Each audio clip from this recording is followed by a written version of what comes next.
Assalamualaikum. Today we are going to discuss about the MSDS which is from Punjab health care commission. Punjab health care commission के जो 10 functional areas हैं उसके अंदर हम पहला वाला स्टार्ट करने लगे हैं, जिसके अंदर आते हैं responsibilities of management.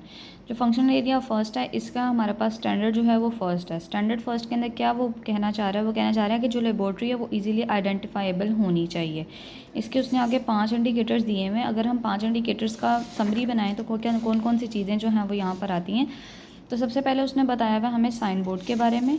Sign board basically होता क्या है? साइन बोर्ड वो होता है कि जो आपकी लैब के बाहर लगा होता है, एक बोर्ड होता है कि जिसके ऊपर आपकी लैब की नाम वगैरह लिखा होता है और सारी चीज़ें लिखी होती हैं। अब साइन बोर्ड वो क्या कह रहा है, पीएचसी के मुताबिक क्या क्या होना चाहिए, उसके ऊपर उसका नेम होना चाहिए, लोकेशन जहाँ पर वो लगा हुआ वो विजिबल होना चाहिए, मतलब दूर से किसी पेशेंट को पता लग जाए कि ये जो है ना ये एक लैब है।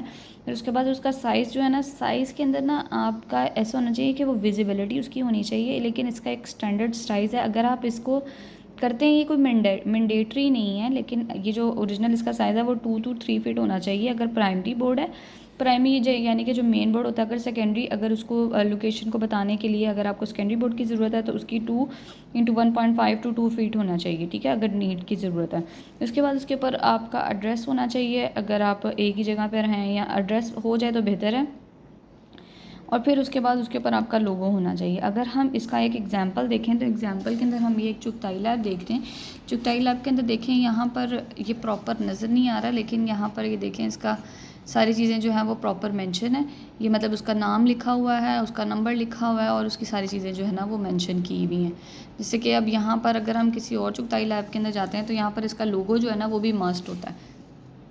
फिर हम सेकंड चीज़ के ऊपर आते हैं जो कि इसका इंडिकेटर है 2। इंडिकेटर 2 के ऊपर वो इंडिकेटर 2 और 1 के बारे में जो है ना वो साइन बोर्ड की बात कर रहा है, वो हम इसके अंदर कवर कर चुके हैं। इसके अंदर सेकंड के अंदर उसने साइज़ बताया हुआ है। इंडिकेटर 3 के ऊपर जब हम आते हैं तो वो हमें कहता है पीएचसी का रजिस्ट्रेशन नंबर हमें चाहिए।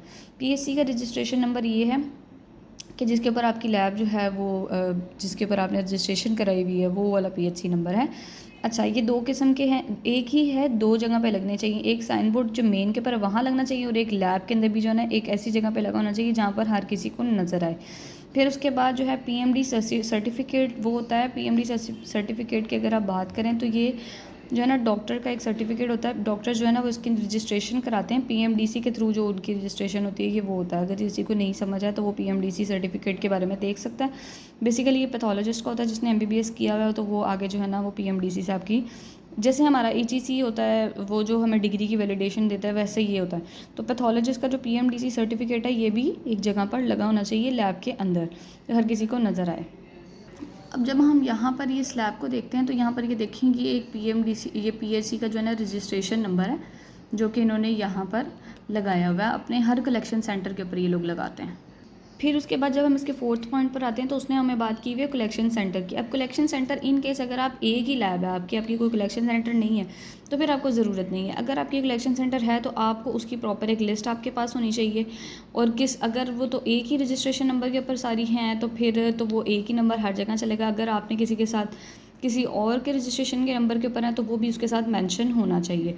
फिर 5 चीज़ जो वो कहता है एमओयू। एमओयू का मतलब ये होता है कि अगर तो आप कुछ ऐसे टेस्ट हैं जो बाहर से करवाते हैं और कुछ ऐसे टेस्ट हैं जो आप खुद कर रहे हैं। अगर आप किसी के साथ आपने एमओयू साइन किया हुआ है, यानी कि आपने उसके साथ कॉन्ट्रैक्ट किया हुआ है कि अगर कुछ ऐसे सैंपल्स आए तो वो मैं आपको दे दूंगा या वो आपको दे सकता है, तो ये एमओयू वो होता है। अब एमओयू का अगर हम देखें तो होता क्या है, एमओयू उसके मुताबिक स्टैंडर्ड कैसा होना चाहिए। ये एक सैम्पल है पीएचसी के मुताबिक। इसके अंदर ये उसने कहा है कि सबसे पहले आपका ना इसके ऊपर पर्पस लिखा होना चाहिए कि एमओयू आप किस लिए साइन कर रहे हो। फिर उसके बाद उसका रिपोर्टिंग बताना चाहिए कि भाई अगर हम लोग ये एमओयू साइन करें तो हमें रिपोर्टिंग कैसे मिलेगी, मतलब आप उसको लॉगिन देंगे, आप उसको वैसे हैंड टू हैंड देंगे, क्या करेंगे। फंडिंग एक बहुत इंपॉर्टेंट पॉइंट है। यहाँ पर आपने एमओयू के अंदर लिखना है कि ये जो है ना ये कमिटमेंट है, ये फंड्स नहीं है, कमिटमेंट ऑफ फंड्स नहीं है, ये वैसे आपने एमओयू साइन किया है बिजनेस टू बिजनेस जैसे होता है। ड्यूरेशन मेंशन करना ज़रूरी है, दोनों पार्टनर्स का लिस्ट होना ज़रूरी है, दोनों पार्टनर्स क्या हैं उनका नेम मेंशन होना ज़रूरी है। और फिर उसके बाद कॉन्टैक्ट इन्फॉर्मेशन के अंदर पार्टनर नंबर 1, पार्टनर नंबर 2, अगर 3-4 पार्टनर्स हैं तो वो भी लिख सकते हैं, दो हैं तो 2 का लिखना पड़ेगा।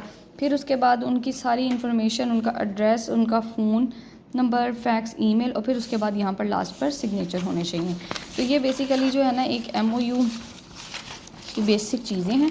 और फिर उसके बाद अगर अब हम आएँ, हम लोग क्या कवर कर चुके हैं, हम लोग अपना रिस्पॉन्सिबिलिटी ऑफ मैनेजमेंट के अंदर laboratory is easily identifiable cover कर चुके हैं, जिसके 5 जो हैं वो हमारे पास इंडिकेटर्स हैं। Thank you so much.